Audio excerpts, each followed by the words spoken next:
Barcelona versus Bilbao 1 goal हानेर Barcelona game जितेको छ। एकै गोल भए पनि 3 पोइन्ट नै आउने हो, ठिकै छ। आजको गेम त आँखाबाट खुनै निस्किनेवाला थियो। धन्न गेम सकियो, आनन्द आयो, धन्न जित्न चाहिँ जित्यो केटा हो। फर्स्ट हाफमा एउटा डेडली स्ट्याट भन्छु तिमीलाई। फर्स्ट हाफमा हाम्रो अपोनेन्टको बक्समा हाम्रो फरवार्डहरूको जम्मा 5-6 वटा टच मात्र थियो। फेरान टोरेसको 2टा टच थियो अपोजिसनको बक्समा, लामिन यामालको 3टा थियो, अरू कसैको टचै थिएन। न दानी अल्मो थियो गेममा, न र्यासफोर्ड थियो गेममा। बल क्रस हानेछ, कहाँ हानेछ क्रस, एउटा ठाउँमा छैन, एकजनालाई ड्रिब्लिङ गरेको छैन।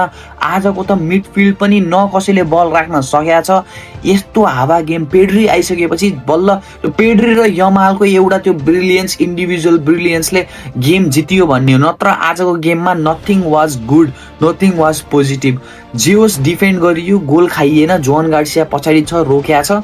3 पोइन्ट आयो। स्पेसली मेन भनेको केटाहरूले रेस्ट भयो, रोटेसन पनि भयो। म धेरै क्रिटिसाइज गर्न चाहन्न। न्युक्यासलसँग गेम छ ट्युसडे च्याम्पियन्स लिगमा, सो त्यही गेममा मेन फोकस गरौँ होइन। अनि टेबलको टपमा ला लिगामा 4 पोइन्ट्स अगाडि हामी रियल माड्रिड छौँ। सो त्यही हो केटा हो। भिस्का बार्सा, नथिङ मच टु से।